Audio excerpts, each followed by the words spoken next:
Perspectives, Finding Common Ground, a podcast series that brings together a panel of thought leader perspectives as a forum to socialize and problem solve education technology issues with the goal to ultimately find common ground.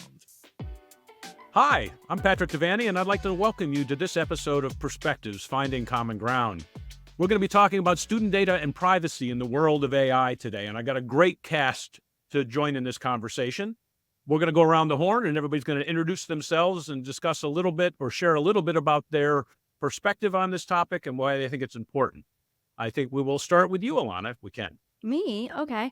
My name is Alana Winnick. I actually sit on the board of directors with Patrick at NiceGate, so he's a friend of NiceGate with me, and I am an educational technology director and data protection officer of a school district located just outside of New York City, and I've collaborated with Ken many times, and I published a book about generative artificial intelligence, the future of education, named The Generative Age, and I have a podcast about it where Ken was also a guest on that. So lots of friends here in the room. Great, Alana. Welcome, and thank you so much. Next, Ken Shelton. You could introduce yourself, please. Hi, I'm Ken Shelton, a longtime friend and multiple guest of ClassLink podcast. So for those that don't know me, I'm based in Los Angeles. At this point, I am an independent consultant, speaker, advisor, designer. I carry a lot of titles. I've worked in education for more than 2 decades, and I'm happy to say that Alana and I have something in common. I have recently published a book titled The Promises and the Perils of AI in Education. Ethics and Equity have entered the chat, and I'm looking forward to our discussion. Fantastic. And last but not least, Armand. Yeah, my name's Armand, first-time guest, so very excited to be on. I'm the CEO and founder of Brisk Teaching. Prior to that, I worked at the White House, working particularly in the Chief Technology Officer's office, and then spent 5 years at the Chan Zuckerberg Initiative, where I focused on teacher attrition and how we can support educators using technology and other professional development solutions. And then last year founded Brisk Teaching. Brisk is a Chrome extension for teachers that helps them leverage AI and the tools they're already using. Our belief is that educators have enough tools, and instead of kind of adding yet another platform, AI really can be beneficial when it's incorporated into the coherent teaching strategy of the classroom. Well, as you can hear, we have a wonderful panel here to talk about this topic, and I'm going to kick it off. And I want to kick it off with a question to start with, which really is kind of at the core, I think, in a lot of people's thinking around AI. There's a lot of fear around privacy and how student data privacy can be secured in this new world of AI. I think there's a counter to that, and so what I'd like you to talk about is, what are the unique challenges of data privacy with AI, but then also some of the benefits, because privacy isn't, it's not an either or. And in fact, there are a bunch of benefits that come about potentially with AI, and that could be done with privacy in mind. So does anybody want to start? If not, I'm going to pick on somebody. So I think that data privacy is I'm incredibly excited about how centered it is in this AI conversation. I think the prior generation of tech companies really grew quickly, and those data privacy conversations kind of happened after the. And I think what you're seeing from districts is really intentional thinking about, okay, we're going to incorporate this tool. What are the privacy implications of it? Which I think hasn't happened in the previous generation of technology. I think the interesting question is what is unique about this moment that makes it look different than prior ed tech companies and ed tech kind of shifts. And so I actually think I think about privacy as this overarching kind of theme, and within it, cybersecurity is a big piece. And I know, Patrick, you mentioned that. On the cybersecurity front, I'm actually happy to say it doesn't look a lot different than other ed tech companies. Essentially, these ed tech companies are storing data in the same way that a Nearpod or a Google or a Microsoft would be storing data. I think the more interesting question is what are the non-cybersecurity implications of artificial intelligence? And I think one of them that I think has come up a lot, and I'm so glad when district leaders ask about how we are using this data for our own models, is really around you're sharing this data, the student data or teacher data, how might that be used to further inform other machine learning or artificial intelligence models, which is the key unique thing that wasn't possible before and tech companies were not doing.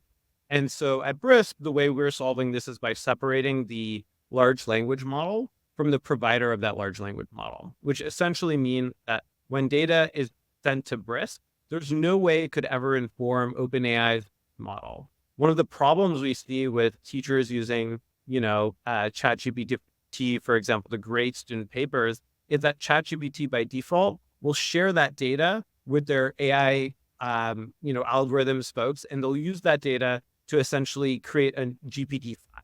And we think that that's incredibly problematic because often students or their parents can't really consent to that sharing of data. And so as we start to step into this new world of artificial intelligence, I think it's really important for us to ask those questions of vendors like myself, which is, how are you planning on using this data? Will this data inform future iterations of AI? And I think it's a really important question to ask. Love that you do that. And I think that's incredibly important that a district asks that. And I would hope that any vendor that I work with would do that, or I wouldn't, pay for it. However, regardless of whether you do or you don't, which you should, I still think it is our job as educators to educate students, to let them know that this is a reality, and then not every single platform that they use in their life will do that. And I think it's incredibly important to make sure that when we introduce AI to students, period, my students know they have really, I came up with guidelines, and one of them, it's Remix. You have to be an AI DJ, and Remix and REMIX stand for something. But one of them is they are not allowed to put personally identifiable information in a chatbot, period. I don't care if it's Brisk and you don't do it. I don't care if it's OpenAI. That's just not allowed. And I think everything comes back to education. And I hope that all my vendors do that. So please keep doing that. But I still think it comes down on us as educators to educate teachers and students. Absolutely. And I think that's how it pairs, right? I don't think tools can be adopted in a vacuum without those educators like Alana and district folks can actually support the implementation and the safe implementation of these tools. And so I think often we focus on the tool itself rather than the wraparound support, things that, for example, Ken provides to district, which is that support those conversations that need to be had as a part of adoption of AI, which I think is super important. I think the second part was the benefits of AI. Maybe I know I've been talking a lot. I'll go. I'll let Ken and Alana speak, and then maybe we can talk a little bit about the benefit. Okay. Ken, did you have any comments about the RIP? I literally wrote an entire chapter, or chapter on it. It's chapter 6. It's literally student data AI power.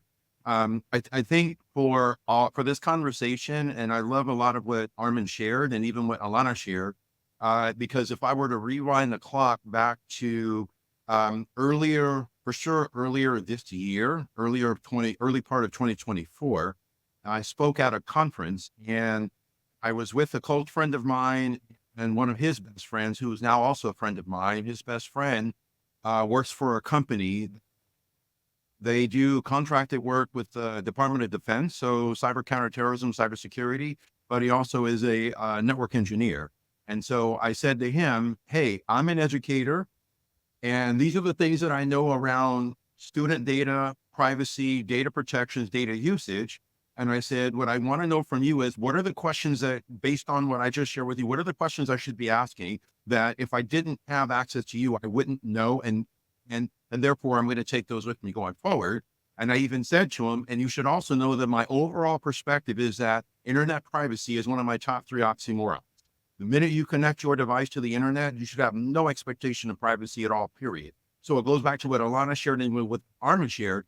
That's not necessarily a bad thing, but you should know what am I sharing, what is being done with what I'm sharing, and how do are there degrees of transparency around that? And so my point with this story is that I went through the entire vendor hall of this event, and it was alarming how many vendors either couldn't answer the questions or were vague and evasive with their answer. And the whole idea around that goes back to what both Armin and Alana literally just shared, is this idea around, one, you should be asking the questions, and two, whatever data you are giving up in the context of using the platforms, I mean, it's not as Armin shared, and I know we're going to espouse upon it a little bit further, is it's not a binary. It's not a good or a bad thing. There are ways in which I remember some of the early tech platforms that I used more than a decade ago, they told you that they're looking at how you're using a platform specifically for the purpose of improving the features and the functionality. But the key with that was they told you that. And so this whole idea around generative AI and how our usage can train the models, that's not necessarily a bad thing if we take ownership of how we use it. But my thing is always around transparency. What are you using? How long are you using it? What are you using it for? And are there options like Armin just shared around like the buffer or what's called tokens, to where there is a buffer between my usage and then what the model takes of my data to actually train it. And my final comment is, the interesting thing is, I would encourage all of your listeners, just go and call teachers and ask them how many of them go to a website and that little window pops up about cookies and they click accept all. And they have no idea what cookies are, why they're on your browser, and what information are you giving up, marketing, if you click accept all versus taking your time to look at some cookies are required for functionality and then some are not required for that functionality. They're solely for the purpose of marketing. And then it's not a coincidence that you go to a website, you accept all, and then all of a sudden on your Instagram or your Facebook or in your Gmail, you're now starting to get emails of that particular product or that service that you just clicked accept all when you went to their website. It's interesting. The argument could be made, and we don't necessarily have time to delve into this, but the argument could be made that the risks of generative AI are relatively minor compared as incremental risks on the use of technology. These risks have been there for a long, long time, and people are just more aware now. So I think it presents an opportunity to enhance and lean into the discussions and the awareness and make sure that people really fight for that transparency that you're talking about, Ken. I think that there's certainly that's an argument that could be made. But let's go back to some of the benefits here, some of the pedagogical benefits, and while we can protect the privacy, we also need to take advantage of some of the benefits that come out of this, and it's a balancing act. So you had some thoughts from before, Armand. Yeah, and Ken has a whole book, and I know Alana has many thoughts. Well, I can imagine. I guess I'll start with teaching, right? I think what my perspective is like, I've spent a lot my entire career working in education, and I've seen incrementally how we keep asking more and more from educators. And during COVID and the pandemic in particular, kind of experiencing the app overload as district. We're like, we're going to procure this technology for this problem and this technology for another problem. And so kind of being able to experience that firsthand, really started to believe that, look, we're asking the educators to do too much. How do we simplify educators' lives? How do we give them professional tools that in many ways lawyers and accountants might already have, and kind of have that same perspective for educators? And I think at the same time, AI has this incredible potential to be able to automate tasks or to make them easier. So at Brith, the perspective we take from pedagogy is, we don't think AI is an end in itself. It is not just something that, you're going to go do the AI thing. The real question is, what are the things that teachers are doing? What are those practices, that an ideal teacher would have had an infinite amount of time?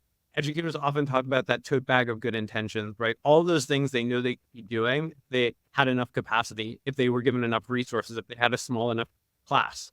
And in that midst, we think artificial intelligence can help educators do the things that they already know are good practice. So, for example, Brisk's most popular feature is the ability to land on any assignment, whether it be a Google Doc, slides, or any, assessment form, and to be able to generate first pass feedback.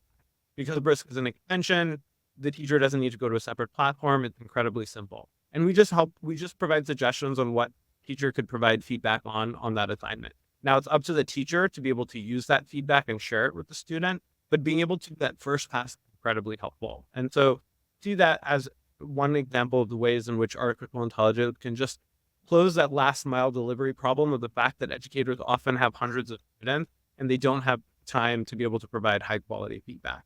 And to really supplement that practice that educators already know to be true. So that's one example that I'm particularly excited about. I have lots of things about this one. I love that. I love this question. Just something that I found interesting. I'm going to say this one really quick because it's not really what I want to talk about. But I was on with a student last night who had a teacher that used AI last year and was talking to peers about how they don't use it this year, and their teacher asked them to handwrite things. And one of the kids on the call, he saw his face shocked, like, wait, people don't use this? And he was shocked because he thought this was just the way things are now. And he didn't realize that it's not always how things are. And I think I've had very deep conversations with Ken about this, how it's creating a massive digital divide right now. And it's not related to socioeconomic issues, which was what we typically saw. It's related to access. And if we do not prepare students for using this, they will, they're not going to be successful in their future. But that brings me to the point that I want to make is that what I believe the positive about this is actually has nothing to do with AI at all.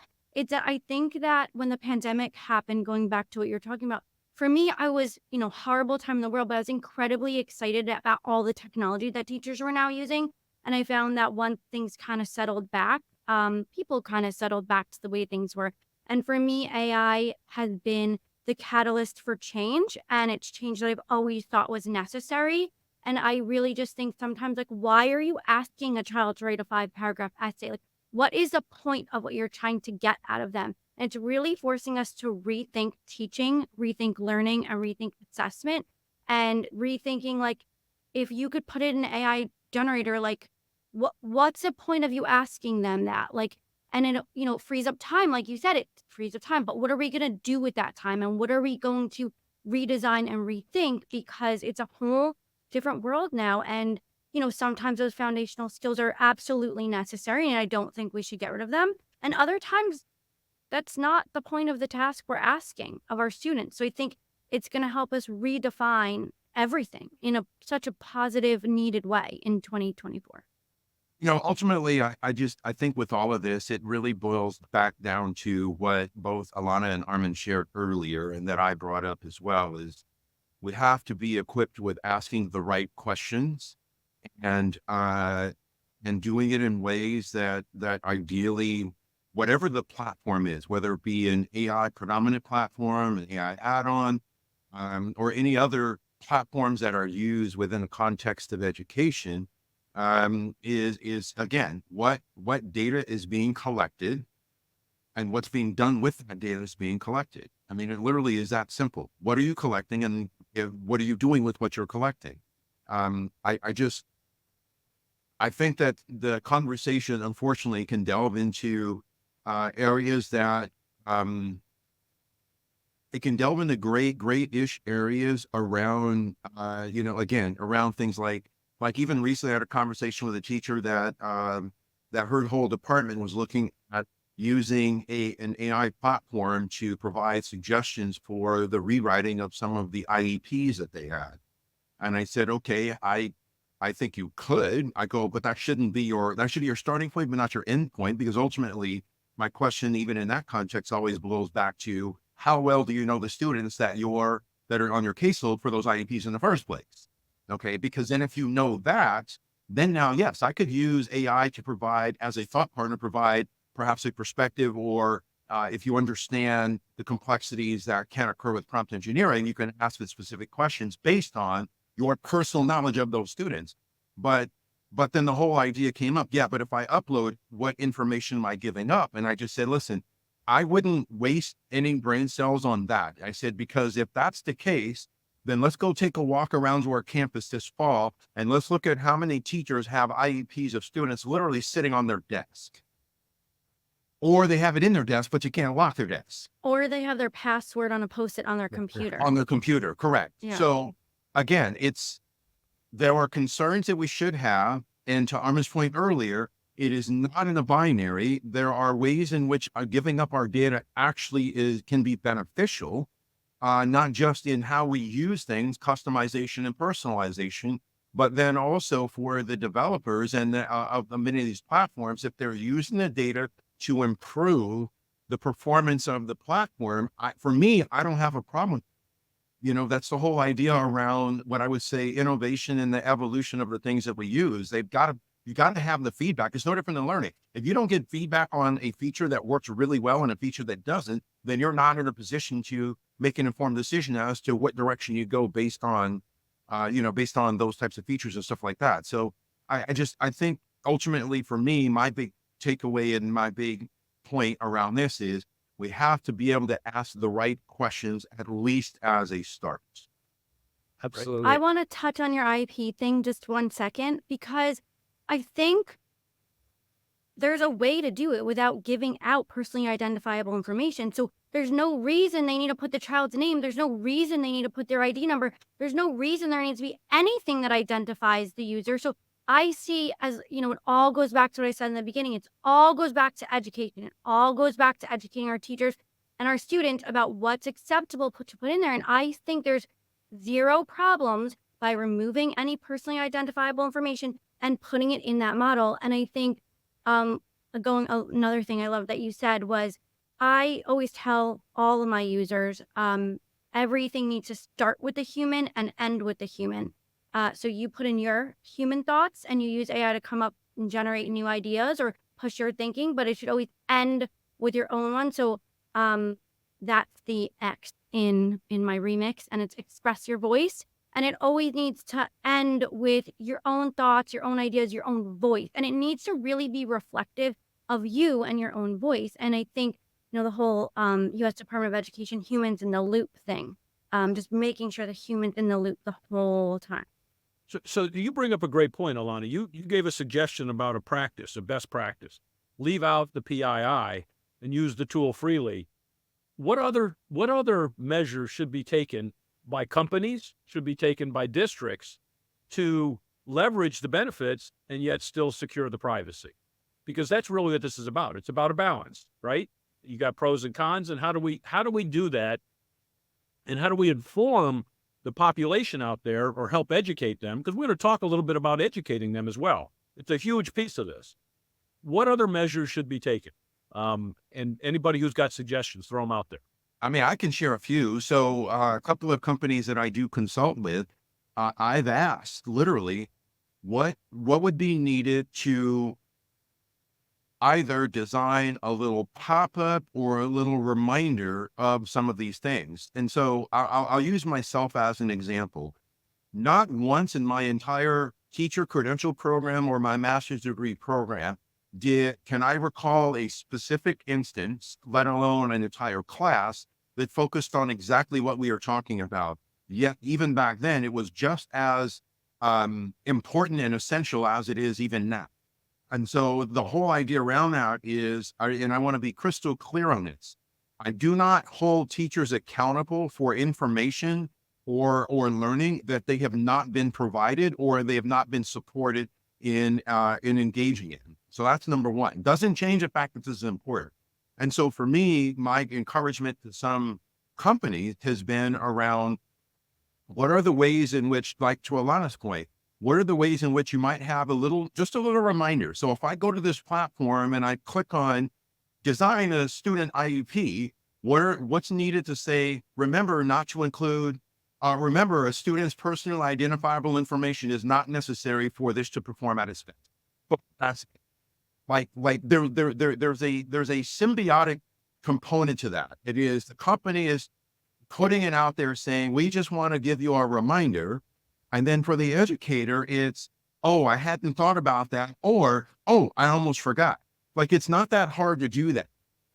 And then also within that context, what it does do for a company is it provides a layer of legal protections, because you have if something comes up, it's like, well, here's what we've done to remind you of this. And even despite this reminder, if you still did it, then ultimately the responsibility goes back to the individual. But I prefer to steer away from the punitive side and just say, what are the things that can be done, to Alana's point, where I can leverage a platform for the needs that I have. And even with what Armin shared a little while ago, like many of my friends who teach diverse learners and have a large, and I'm only using the IEPs as one example, but they have a large caseload. They've literally said to me, I spend so much time doing this. And I'm like, okay, let's video chat. And I'm going to show you some prompts that you can use in a large language model that might help. So what are some of the commonalities across your entire caseload of IEPs? Is it additional time for an assessment? Is it an assessment at a certain percentage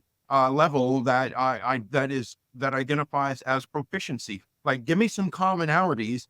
And then we did that. And I said, now watch what I do. And so then I went and I did a couple of different prompts. I gave some feedback. I did a few more and I said, boom, now here you have a template starting point on what that growth might look like. And the key with that whole thing is I said, and if you'll notice, not once did I ask for any personally identifiable information. I didn't even ask for your school. All I asked for was, what are some of the commonalities of accommodations in the IEPs? And what are some recommendations around what does that look like across all content areas, interdisciplinary, and then what additional potential resources might be helpful in putting those goals or operationalizing those goals. And again, for me, that was because these are my friends and they have proximity to me, but that fits back with what everything that Alana and Armin have even shared. Like, I don't need the student personally identifiable information to accomplish something. That, going back to what Armin shared, instead of you going through each individual one that will take hours and hours and hours, what are the ways that we can make more efficient use of that time to be able to do something along those lines? So these are the guidelines that I kept talking about. So I just wanted you to visually see them. But I think I keep saying it. It goes back to education. All goes back to education. I love the idea that you said, Ken, that where it could pop up like, is this necessary? But the reality is they all go home and use Snapchat anyway. And they have my Snapchat and it's built in. It's built into all the tools they use. So if they don't learn, and my 8-year-olds say it very eloquently, if we don't learn it here in school, where are we supposed to learn it? And it's our job to teach them this. So like you could see my M in Remix is maintain privacy, but let's start with the R because we're on the ClassLink podcast. So responsible tool selection. In my district, responsible tool selection means if it's not in ClassLink, you are not allowed to use it, period. If it's in ClassLink, it's allowed. If it's not in ClassLink, it's not allowed. And that's because I'm maintaining your privacy for you. So that's the R. I'm going to make it very easy using ClassLink, so thank you. But I do think that it's about maintaining their privacy, but educating them on that, helping them know that what the information they get from it, whether they're a teacher making an IEP or they're a student doing a research project, it may not be accurate. And they need to analyze it for bias and misinformation, which are equally very important. And then just making sure that it all reflects their own thoughts and ideas. But again, everything always goes back to education. So I can't stress that enough. And I talked to Ken about this yesterday. I know that I do a lot of training around this and Ken does a lot of training about this, but I'm launching this new thing called Students for Innovation, and it's students advocating for change and them creating these types of materials for their peers and for their teachers. And I think students have a lot to say, and hearing their voices incredibly important, especially in a world where their teachers don't really understand what's happening, but they do. Great. Yeah, maybe if I can add on to Alana and Ken's point, I think Ken mentioned in-product notification, right? An acknowledgement or from vendors to basically suggest like, hey, be careful about how you're using this product. Don't share PII. Something that I think we haven't seen a lot, and I think, Patrick, to your question around what's unique about AI, what is the difference between this and previous edtech products, is that often, companies like Brisk have not designed the product for a very specific use case. If you go to Brisk, generate a lesson plan about ecosystems, for example, we maybe never created an ecosystems lesson plan before. And so you're creating something new and unique, which is not normally the pattern of another ed tech company where they basically designed an experience. You can input information because we're in some ways providing this experience that's never been created before. And so with Brisk, how we've tried to think through this, and, Ken called out in-product notifications, we say, hey, AI models can hallucinate from time to time. Please read this before sharing it with students. And I think it's an interesting obligation that I think AI companies have to start to accept, which is like, what is our responsibility in providing this content to the educator? When we know that an educator has so many things to do, how rigorously are they going to read this for hallucinations or things that might not be relevant or accurate? And so I think there's a lot of ways in which this is a whole new, brave new world that I think is in some ways scary. One thing that at Brisk we have refused to do so far, because we don't believe AI is there yet, is to provide scores on assignment. Because we think that we've seen educators lean too heavily on these AI scores and then potentially punish students who might write differently, but might have demonstrated an understanding of or like demonstrated attainment of different rubric dimensions. And so I think that's something that we really need to think about as AI vendor, which is, what is our responsibility when we haven't designed Brisk to create a lesson plan about something specific? And how do we create the wraparound support for the educator to know that it's still up to them before they share it with the student?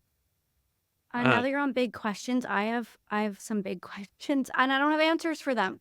But some questions that I've been thinking of, and everyone that I ask, I do pay for a DPO mentor, and I have a DPO service, because that's a very serious title, and you don't want that all to fall on you as a data privacy officer. So the question I have about all of this is like, are these things foilable? Like, we don't really answer to that yet. And another big question that I have is, and it's not specifically around a product like yours, but if you're using something like an AI note taker, right? You never really had necessarily a digital record of something such as an IEP meeting or a 504 meeting. Now, if you use an AI note taker, does that become part of the student's record? Are these employable? Can you use them? Like, there are lots of big questions about the data that's internally being used and what could be done with it as a school district. So I'm not saying I have the answers, but these are things I'm thinking about. This conversation is really, really rich. We had a couple of topics that we wanted to get to, and I don't think we're going to get to both of them.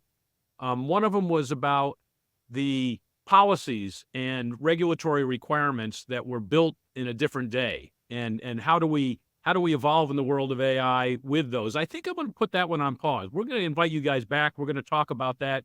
Maybe we'll have a whole conversation about just what policies and where do they start? Do they start at the district? Do they start at the state? Do they start federal? But we could talk about policies another time. I want to go back and lean into all of you, and especially Lalana has talked about the requirement to educate people. And I think we talked before about, data transparency and the fact that what data is out there and what are you doing with it? Those really are the core questions, and they're so important. How do we help our constituents, our community, our students and our parents really understand, and our educators, what the risks are here and what they should be focusing on, how they can leverage this tool positively and avoid the downside?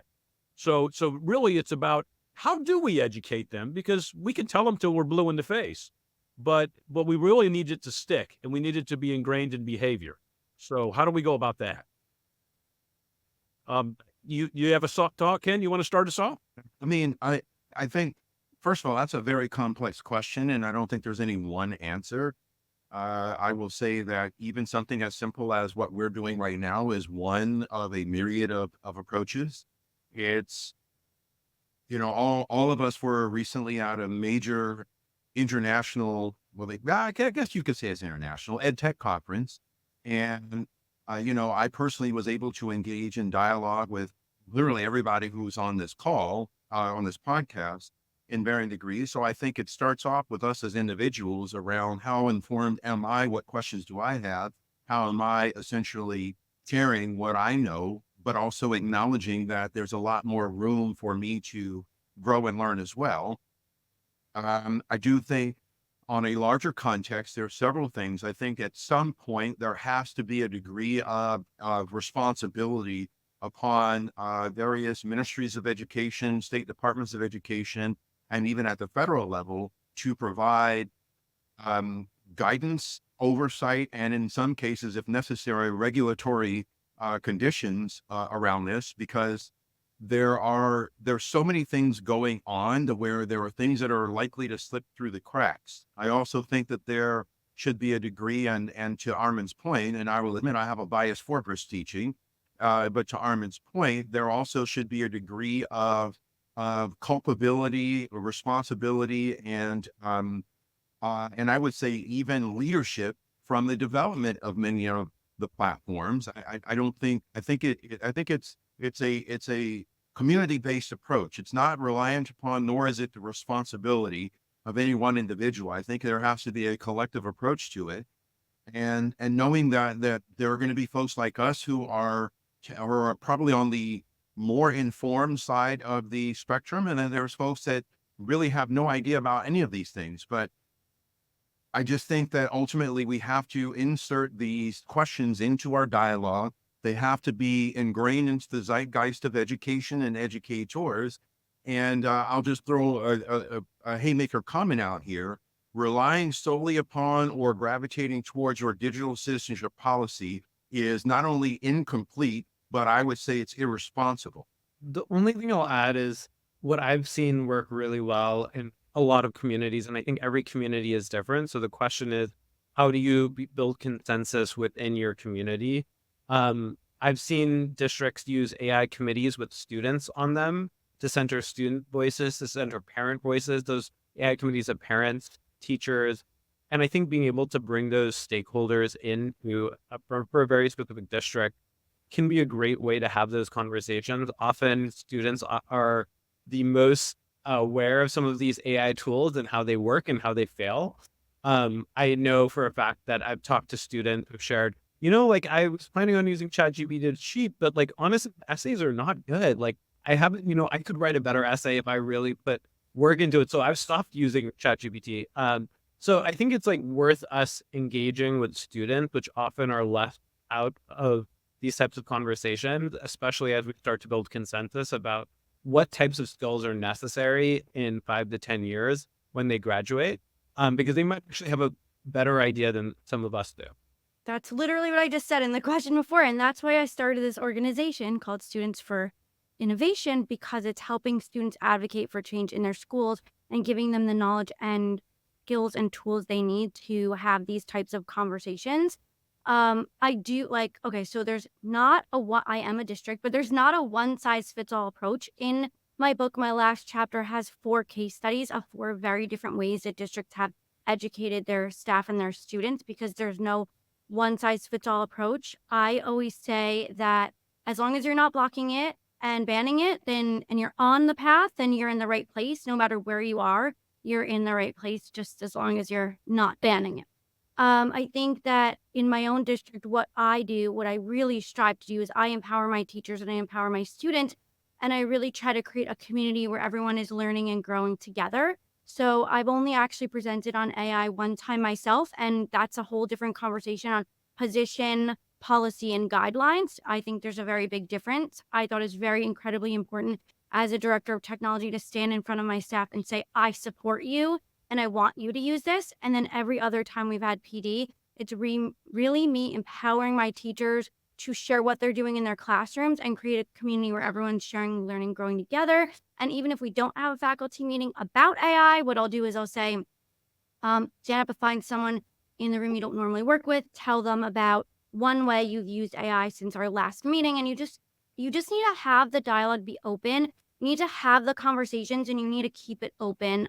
Just continuously talking about it, I think really helps. And then, like you said, having those student tech champions, having students lead professional development, having students coach the teachers that are a little bit more hesitant. I have always had a student help desk, and I use that in quotes because most other schools have an IT help desk.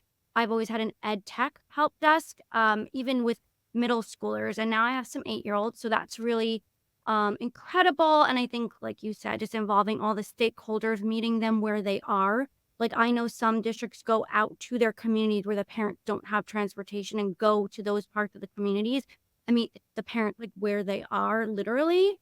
I think, having parent nights is really helpful. I mean, I could talk a lot about this, but I don't want to take up all. This is like my passion and my world, and I work within my own district and other districts to do this very thing, to educate the teachers and the community and all the stakeholders, the board, the administrative team. Like the administrative team is so important. I feel like people miss that because they're the ones evaluating what's going on in the classroom. And if they don't understand what they're evaluating, they can't give good feedback. And then the teacher's never going to know if what they're doing is good. So I don't know. I could keep going. Sorry, I'll stop. Any other thoughts on the education piece of this? I think you guys have covered it well. I could listen to this conversation all day long. I'm totally fascinated by it. I think that it's so crucial to our community and in our schools right now. But I would like to thank all of you, and I want to have all of you back at some point. I think this is a great conversation. There's a couple of takeaways, and I try to summarize a little bit. You know, the concept here is we can disagree on a lot, but there's a lot that we can agree on. And so I try to identify some of those common thoughts that we can agree on, take away. And the topic was security or student data privacy in the world of AI. And I think one thing that is very clear to me, the uniqueness of AI is that it's not as defined ahead of time. The use of the tool is not as defined as many other tech tools. However, it's a long-standing challenge, and it's about data. It's about what's being collected and how it's being used. So transparency around that continues to be the biggest factor in how we can do this safely and securely. I think you guys all also mentioned how AI is a means, it's not the end. It is a tool to be used. It is not the goal to use it necessarily. The goal is to educate better or to help the students. But the AI tool, or to help teachers do it more effectively or get greater time, the tool is there to help them, not the means, not the end, rather. I think we talk about what are some of the best practices, and there were some great ideas that came up around building templates to start with, having peer voices in those conversations, having reminders pop up to tell people, hey, this is a challenge or this is a risk, just be aware. So there's lots of those kinds of things that continue to be built. And I think ultimately this is about making sure people are informed, making sure they understand. And that is a community response. You know, you can't educate in a vacuum. It's going to be a community response. It might ultimately require some oversight or some statutory requirements, but we have to start by making sure that all the stakeholders are engaged in this and are sharing their challenges, their beliefs, and their successes, so that we can all take advantage of it. Did I capture what we talked about today pretty well? Better than an AI summary. Well, let's hear it for people then, right? You guys have been great, and I thank you all. I hope you'll come back and join us again. And thanks so much for everybody else out there. We'll see you next time. Thanks so much. Thank you. Thank you for listening. ClassLink is proud to be the meeting place to facilitate these conversations. If you have a topic idea, send it to perspectives@classlink.com. To keep hearing our perspectives, be sure to follow us on Apple and Spotify, and subscribe to us on YouTube.